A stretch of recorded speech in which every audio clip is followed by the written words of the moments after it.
Washing মেশিনের মাধ্যমে নাপাক কাপড় ধোত করলে পাক হবে কিনা? ওয়াশিং মেশিনের ব্যবহার আজকাল শহর তো ওঠেই, গ্রামেও অনেক বাসা বাড়িতে হয়।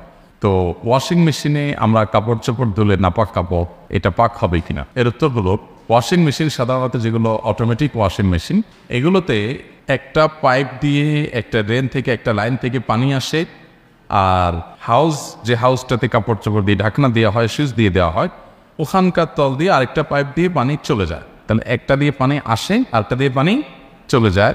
এরকম যদি থাকে তাহলে পানি যখন আসলো, হাউস ফুল হয়ে গেল, আপনি ওয়াশিং পাউডার দেওয়া থাকলো, এরপরে ফ্যান এসে সেটাকে ঘোরানোর পরে ময়লাগুলো পরিষ্কার হওয়ার পর ড্রেন দিয়ে ওই পানি যাওয়ার লাইন দিয়ে পানিটা চলে গেল, ওই পাইপ থেকে পানিটা চলে গেল।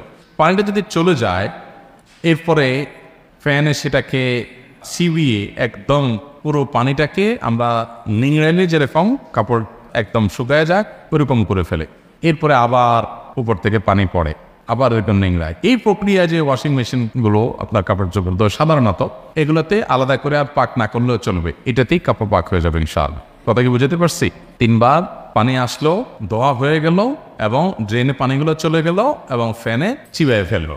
এভাবে 3 বার যদি হয় তাহলে সেক্ষেত্রে 3 বার নিংড়ানোর কাজ হয়ে গেল, এবং নাপাকটা দূর হয়ে গেল, চলে গেল, শুকিয়ে গেল, অসুবিধা নেই, এতে পাক হয়ে যাবে।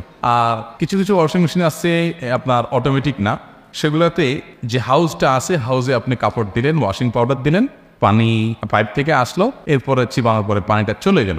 এগুলোতে অনেক সময় দেখা যায় পানিটা পুরো যাওয়ায় না, বা এরপরে আপনার ভিজা থেকে যায়।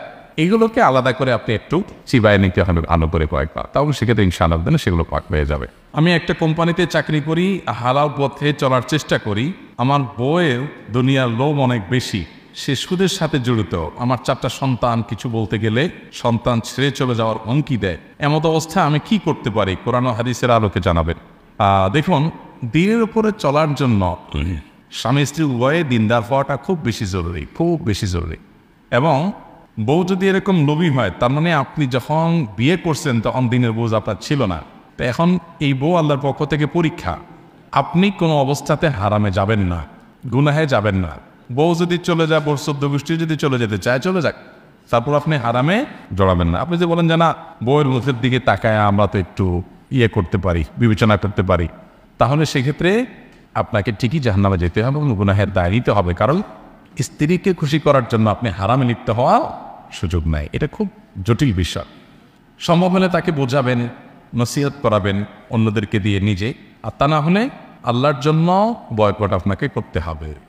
তবে আলহামদুলিল্লাহ, যত লোভী মানুষই হোক, যদি বোঝানো হয় সেভাবে হক আদায় করে, একটা সময় বোঝার কথা। এই জন্য বিচ্ছেদের চিন্তা বহু পরে, আগে তাকে বোঝাবেন এবং সঠিক প্রদানের চেষ্টা করবেন।